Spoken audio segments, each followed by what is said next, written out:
Hello friends. तो session number 5 में हम देखने वाले हैं कि यूनिट सेटअप हम कैसे करते हैं, hierarchy group and snap 2D 3D हम कैसे यूज करते हैं, ये सब हम इस सेशन में देखने वाले हैं। जैसे कि अभी सबसे पहले यूनिट सेटअप के लिए हम जाते हैं कस्टमाइज में जाके यहाँ पे यूनिट सेटअप में हम जाते हैं।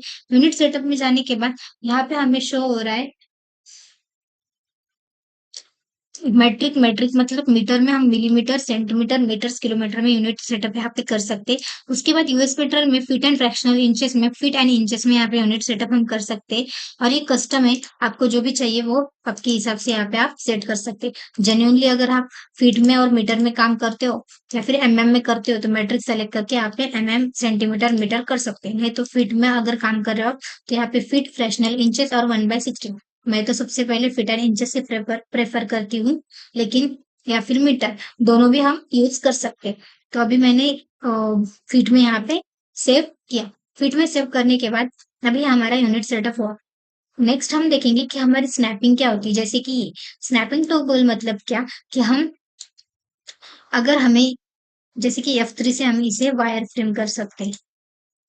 ओके, मैं सबसे पहले अल्ट डब्ल्यू करती हूँ। देखो F3 से इस तरह से हम इसे वायर फ्रेम कर सकते हैं।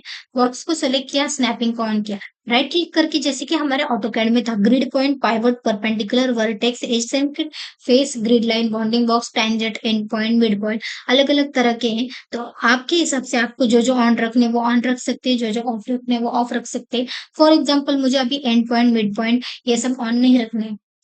या फिर मुझे सिर्फ एंड पॉइंट ही ऑन रखना है, मिड पॉइंट नहीं, या फिर मुझे सभी ऑन रखने हैं, तो मैं सभी अपने हिसाब से ऑन रख सकती हूँ। अभी एंड पॉइंट ऑन रखा तो ये देखो सिर्फ एंड पॉइंट पे ही वो क्या कर रहा है, स्नैपिंग कर रहा है। देखो इस तरह से अगर वो ये एंड पॉइंट से ऊपर के एंड पॉइंट, स्नैपिंग वही होता है जहां एंड पॉइंट होता है, अदरवाइज वो स्नैपिंग ही नहीं होगा। इस तरह से देखो। अभी मुझे मिड पॉइंट चाहिए फॉर एग्जाम्पल, तो मैं इसको सेलेक्ट करके मिड पॉइंट ऑन कर दूंगी। तो इसकी वजह से देखो इसका मिड पॉइंट भी ऑन हो गया। नहीं तो इससे पहले इसका मिड पॉइंट काम नहीं करता था, इसका मिड पॉइंट काम कर रहा है क्योंकि मैंने यहाँ पे मिड पॉइंट यहाँ पे ऑन किया। वैसे ही जैसे ऑटोकैड में हम ऑब्जेक्ट स्नैप यूज करते हैं, वैसे ही 3ds मैक्स में भी हम ऑब्जेक्ट स्नैप यूज करते हैं फॉर स्नैपिंग ऑन ऑफ। अभी ये हो गया हमारा ऑब्जेक्ट स्नैपिंग। उसमें हम सब कुछ कर सकते हैं, जैसे ग्रिड पॉइंट मतलब ये बॉटम के जो ग्रिड पॉइंट है, फॉर एग्जाम्पल इस ग्रिड से मुझे इस ग्रिड तक ही करना है, तो मैं इस ग्रिड से इस ग्रिड तक ही करूंगी, लाइक दिस। ऐसे हम हमारी स्नैपिंग पॉइंट यहाँ पे क्रिएट कर सकते हैं। ओके, अभी ये हो गया हमारा स्नैपिंग पॉइंट। नेक्स्ट है हमारा एंगल। एंगल के लिए इसको राइट क्लिक करके भी हमारा ऑप्शन आता है एंगल का। यहाँ पे डिस्प्ले दिए है, स्नैप प्रीवियस रेडियस वगैरह एंगल वगैरह दिए। यहाँ से हम एंगल चेक कर सकते हैं। रोटेट ये यूज होता है हमारा रोटेट के लिए। मैं स्नैपिंग बंद करती हूँ, एंगल ऑन रखती हूँ। रोटेट को यहाँ पे सेलेक्ट किया, जब मैं इसे रोटेट करती हूँ देखो 25 55 देन 60 65 100 10 मतलब 5 से वो क्या करता है, रोटेट होता है। अभी मुझे 5 से रोटेट नहीं करना है। ओके, मुझे रोटेट करना है मुझे 90 से, तो डायरेक्टली मैं यहाँ एंगल पे 90 स्पेसिफाई करती हूँ और यहाँ पे ये वाला ऑन करती हूँ। लेकिन ऑन करने के बाद ही देखो डायरेक्टली वो 90 पे घूम रहा है। तो हमारे हिसाब से अगर हमें रोटेट करना है ऑब्जेक्ट तो हम यहाँ पे वैल्यू डाल सकते हैं स्नैपिंग में, और उस वैल्यू की हेल्प से हम क्या कर सकते हैं, हमारा ऑब्जेक्ट रोटेट यहाँ पे कर सकते हैं। उसके बाद हम नेक्स्ट करेंगे, उसके बाद नेक्स्ट हम क्या करेंगे कि right click home grid. Home grid मतलब क्या, अगर आपको ये वाली ग्रिड है, ग्रिड की साइज अगर आपको इंक्रीज करनी है तो मैं वो इंक्रीज करके यहाँ पे दिखा सकती हूँ। जैसे यहाँ पे 10 इंच है, 1 फीट अगर किया तो ये और बढ़ गया। देखो यहाँ पे मैंने 5 फीट किया तो देखो और बढ़ गया। मतलब जितना आप ज्यादा बढ़ाओगे उतना वो ज्यादा यहाँ पे बढ़ता है। 2 फीट अगर किया तो यहाँ पे 2 फीट बाय 2 फीट की, मतलब ये ग्रिड का एक बॉक्स आपका 2 फीट बाय 2 फीट का है। ओके, और इसकी जो माजोर लाइन से पूरी ये वाली 1 2 3 वो पूरी 10 लाइन्स यहाँ पे हमने प्रोवाइड किए गए जो यहाँ पे दिख रहे हैं। तो इस तरह से हम क्या करते हैं, यहाँ पे होम ग्रिड कमांड यूज करते हैं।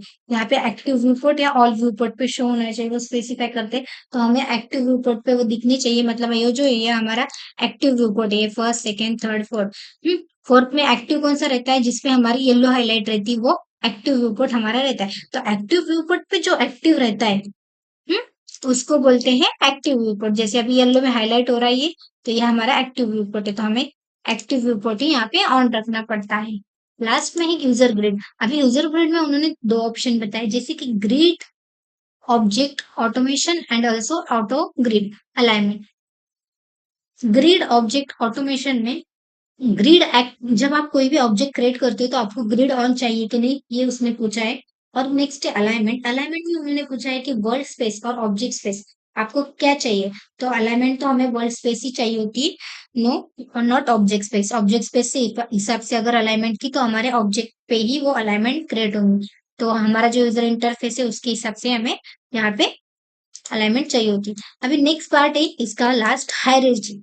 तो हायरार्की जो हमारा पार्ट है, हायरार्की मतलब ये जो हमारा पाइवट पॉइंट है उसकी पोजीशन हम चेंज कर सकते हैं। तो कैसे कर सकते हैं, अब एक पाइवट को यहाँ पे सेलेक्ट किया, इसकी पोजीशन देखो हम हमारे हिसाब से यहाँ पे चाहिए, यहाँ पे चाहिए, कहाँ पे चाहिए ये ऑन करने का, जहाँ पे भी हमें चाहिए वहां पे हम सेंड कर, अफेक्ट ऑब्जेक्ट, अफेक्ट हायरार्की, हमारे हिसाब से हम कर सकते हैं। Centre to align, centre the object. अभी F3 हम करेंगे, आपको दिखेगा कि वो ऑब्जेक्ट कहाँ पे अलाइन हो रहा है।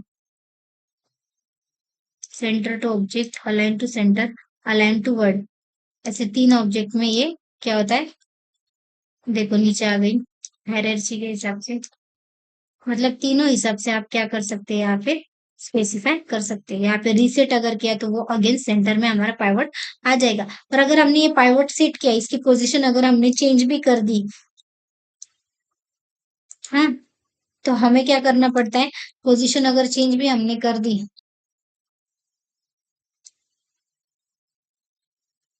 पाइवट पॉइंट की, तो हम क्या कर सकते हैं उसे, वो चेंज अगर पोजीशन हमने कर दी तो हमें जल्दी से उसे अफेक्ट पाइवट बोल के क्लिक करना पड़ता है, और उसके हिसाब से हम क्या करते हैं यहाँ पे वो सेट करते हैं। तो इस तरह से हम क्या कर सकते हैं, हायरार्की यहाँ पे यूज कर सकते हैं। देखो अगर हमने अफेक्ट पाइवट को क्लिक किया तभी वो हायरार्की यहाँ पे एक्ट हो गई, और वो देखो हमारा जो पाइवट पॉइंट है वो कॉर्नर पे यहाँ पे आ गया।